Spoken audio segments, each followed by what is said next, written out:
class, a revision class, and some previous year question paper discussion, and each chapter wise. So now I begin with chapter number 1, last lesson. Let's come to the lesson. Before going to the lesson, I'll request all my students, those who are watching, please don't forget to subscribe and follow and share. Thank you. Chalo, quick discussion and short discussion, and after that, a sample question answers discussion, even though. Last lesson, written by Alphonse Daudet, it discussed with the pre or post-war effect, the war effect. किसका किसका war है ना? Franco Persian war, दोनों period को deal करता है। Past में क्या हुआ था, प्रेजेंट में क्या है, और सिचुएशन वॉर से इफेक्ट क्या हुआ है, पास्ट का रिफ्लेक्शंस क्या था जिसकी वजह से क्या हुआ है। तो ये दोनों चीजों में डील कर रहा है। चलो फटाफट हम लोग थोड़ा सा समझ लेते हैं इस स्टोरी में किस बारे में बात करता है। French district of Alsace and Lorraine कैसे वॉर हार जाने के बाद पुशन हैंड्स को चला गया। ठीक है, तो उसे बैकग्राउंड ऑफ द चैप्टर समझेंगे। Last lesson set in the days of Franco Persian war and this Persian forces under Bismarck attacked and captured France. इन्होंने अटैक किया और कैप्चर किया फ्रांस को। देन पर्शिया देन कंसिस्टेड, उस समय किसको लेके बना था? German, Poland and parts of Austria को लेके बना है। French district of Alsace and Lorraine went into Prussian hands को चले गए। The new Persians ruler discontinued the teaching of French in the schools of these two districts.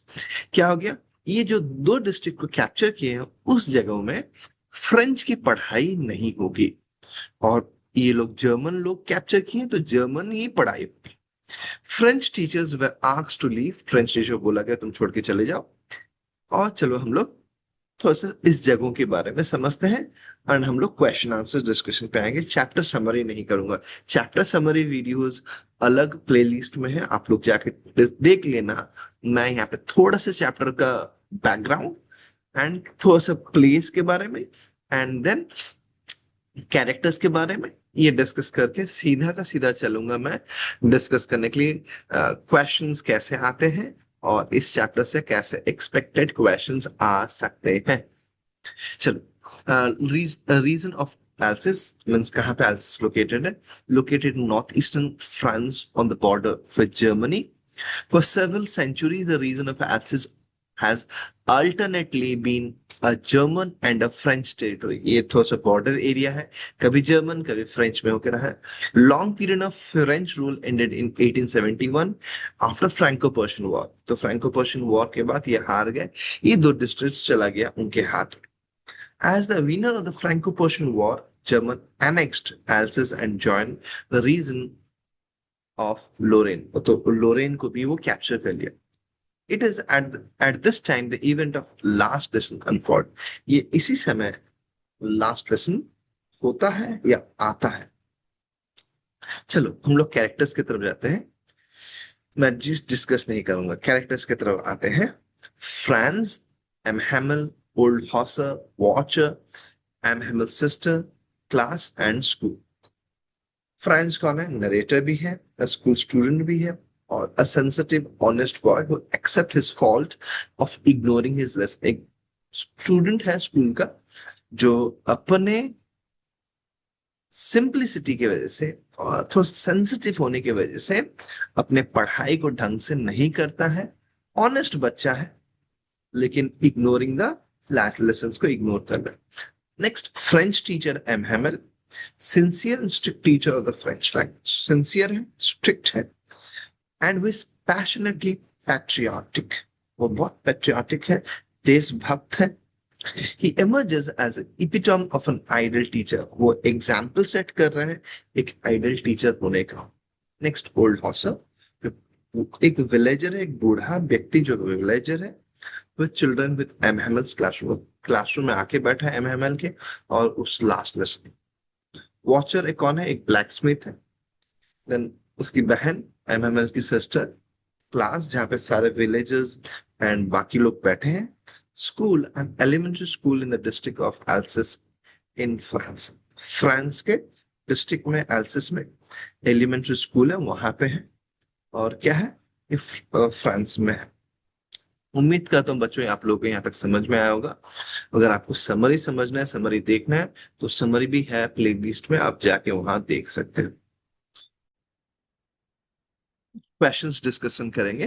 देखो जैसे कि एक क्वेश्चन है, why did friends think of running away spending the day out of doors, ये short question में है। Very particularly यहाँ पे देखें, friends had not learn even a single word on participle, participles के बारे में कुछ जानता नहीं है, ना ही उसके बारे में कोई तैयारी किया है। He feared the teacher would scold him, वो डरता था टीचर उसे डांट सकते हैं या डांटेंगे। And even he thought of running away and spending the day out of doors enjoying warm and so bright day. तो वो अपना आप को बाहर रखना चाहता था और समय को एंजॉय करना चाहता था। और उसके साथ साथ उसको क्या अट्रैक्ट किया ना, बर्ड्स वहां पे जो चिपिंग करते चरचरा रहे थे, जो गुनगुना रहे थे, और वहां पे पुरुषन सोल्जर्स जो वॉर पे जीते हैं, वो सोल्जर्स ड्रिल करते हैं। तो ये जो एनवायरमेंट है उसे अट्रैक्ट कर रहा था स्कूल ना जाने के लिए। ठीक है। तो अनयूजुअल अबाउट द स्कूल क्या था, संडे मॉर्निंग था कि मॉर्निंग जैसा सीन था, pin drop silence, opening no opening and closing of doors, बच्चे बैठे थे, ये सब नहीं हो रहा था। ठीक है। What had been put on bulletin board, bulletin board में क्या दिया गया है, उसके बारे में कुछ क्वेश्चंस है। चलो हम लोग और कुछ क्वेश्चंस के साथ चलते हैं, मैं शॉर्ट वीडियो रखूंगा, ज्यादा बड़ा नहीं रखूंगा। तो और लास्ट में लॉन्ग क्वेश्चन की तरफ चलते हैं।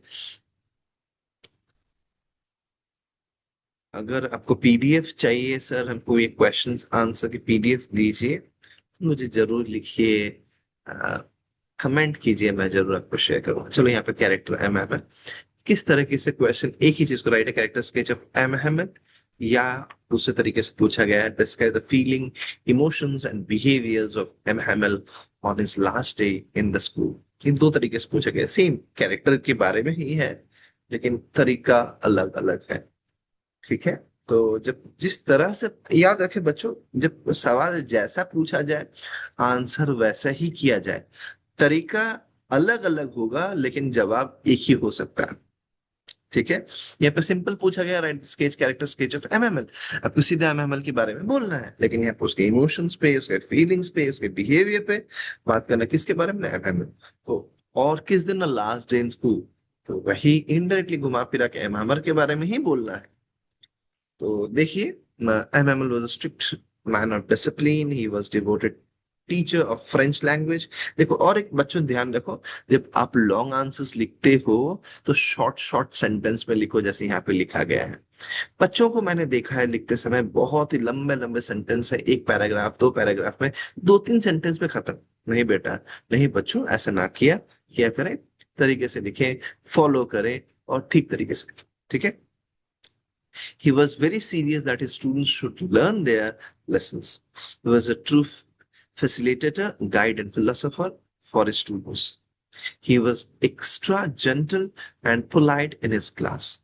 He was quite upset. देखो बच्चों, यहाँ पर डिस्क्रिप्शन दिया गया है टीचर के बारे में, कैसा था, कैसे बिहेव कर रहा था, पॉइंट्स रखा गया है, उसके friends, like a friend and guide, वो कैसे एडवाइस कर रहा है विलेजर्स को, उसके बारे में दिया गया है। इनडायरेक्टली उसके कैरेक्टर पे आ गया। चलो यूजुअली और कैसे क्वेश्चंस आते हैं, ये लॉन्ग क्वेश्चन एक रहा। तो यहाँ पे और एक क्वेश्चन है, what unusual thing of friends notice when he reach the school, ये भी है, कैसे जब स्कूल पहुंचा क्या अनयूजुअल डिस्क्राइब किया। यहाँ पे देखो टाइटल के बारे में पूछा गया है क्वेश्चन। और एक क्वेश्चन है, French attitude towards the school as well as towards M Hamel changes when he comes to know about takeover of his village by Persians. Do you agree and discuss? देखो यहाँ पे एक question raise कर रहा है, comment कर एक situation को, आप उससे सहमत हो कि नहीं, डू यू अग्री और नो। देखो इस तरह का जब सवाल आता है, आपको ऊपर से ड्रॉ करना है, ऊपर से मतलब यहाँ पे जो स्टेटमेंट दिया गया है वहां से आपको ड्रॉ करके नीचे कंटेंट पॉइंट की तरफ एग्जांपल्स देते हुए, सिचुएशंस को बताते हुए आपको आगे बढ़ के आना है। आप डायरेक्टली नहीं लिख सकते कि यही करना है या ऐसे करना है, यस और नो अग्रीमेंट पे नहीं जा सकते, क्योंकि ये सिर्फ यस और नो क्वेश्चन नहीं है। एंड आपको रेफरेंस करना है, discuss with the reference to the last lesson से डिस्क्राइब करना है। देखो यहाँ पे और एक क्वेश्चन आ गया, when a people are insult, ये एक इंपॉर्टेंट क्वेश्चन की तरह मान के चले, ये शॉर्ट में भी पूछा जाता है, लॉन्ग में भी पूछा जाता है। ये भी क्वेश्चन नंबर 6 भी वैसे ही है, French things will they make them sing in German even the peasants, ये भी वैसे ही है, घुमा फिरा के लॉन्ग में पूछा जाएगा। बच्चों एक चीज का ध्यान रखो, जब आपको अभी एग्जाम से पूछा जाएगा, सीधा सीधा नहीं कोई चीज पूछेगा, घुमा फिरा के पूछेगा, ध्यान रखो। थोड़ा सा ये बेसिक इसी चीजों में होंगे, इसी क्वेश्चंस में होंगे, आंसर इसी तरीके से लिखे हैं जैसे पहले क्वेश्चन मैंने दिखाया, वैसे ही सीधा नहीं पूछेगा, घुमा के पूछा कैरेक्टर के बारे में, वैसे ही घुमा के पूछेगा। तो कुछ क्वेश्चंस को, कुछ चीजों को देखिए, ये वैल्यू बेस्ड क्वेश्चंस है, कंपैरेटिव क्वेश्चंस होगा। while speaking his mouth choked and wrote viva la France. Finally gestured, he said, school is dismissed, you may go. These lines shows that M. Hamel was gently attached to his motherland, profession, mother tongue. In other words, one should be attached to his own land, cultures and customs. But today's Indians are drowned in the Western colors. It shows that there is need to spread awareness about the feeling of patriotism and other related factors.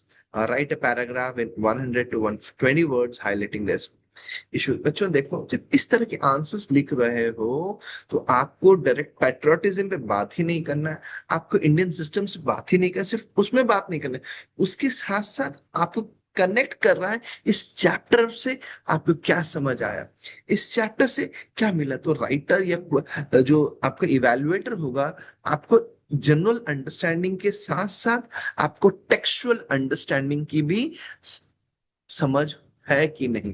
तो इसलिए आप textual understanding को reflect जरूर करें। देखिए samples में कैसे लिखा गया है, स्क्रीनशॉट लें, टेक्सचुअल अंडरस्टैंडिंग को पढ़ें, वीडियो पॉज करें, देखें। अगर आपको चाहिए टेक्सचुअल अंडरस्टैंडिंग के लिए डायरेक्ट रिटन आंसर्स तो मैसेज करें, and subscribe, follow and share करना ना भूलें। चलो नेक्स्ट लाइन की तरफ जाते हैं। नेक्स्ट क्वेश्चंस अगर कुछ आपको और इम्पोर्टेंट समझ में आ जाए या और कुछ मिल जाए तो हम लोग फिर उसको भी डिस्कस करेंगे। नेक्स्ट वीडियो में लास्ट लॉस्ट स्प्रिंग पे बात करूंगा। चलिए, मैं और एक सजेशन देना चाहूंगा आपको, अभी पिछले साल भी आया था, इस साल भी एक्सपेक्टेड है। देखिए इसका थीम किसके थीम से मिल सकता है, थीम को पढ़ना ना भूलें, इसका थीम किसके थीम से मिल सकता है, तो जरूर उसी हिसाब से कंपेयर करें थीम को और आप तैयारी करें। कंपैरेटिव 2 टॉपिक्स के कंपेयर होके चैप्टर क्वेश्चंस पूछा जाता है, इसलिए जरूर पढ़ें, जरूर सब्सक्राइब करें एंड मुझे फॉलो करने ना भूलें। Thank you students, bye bye.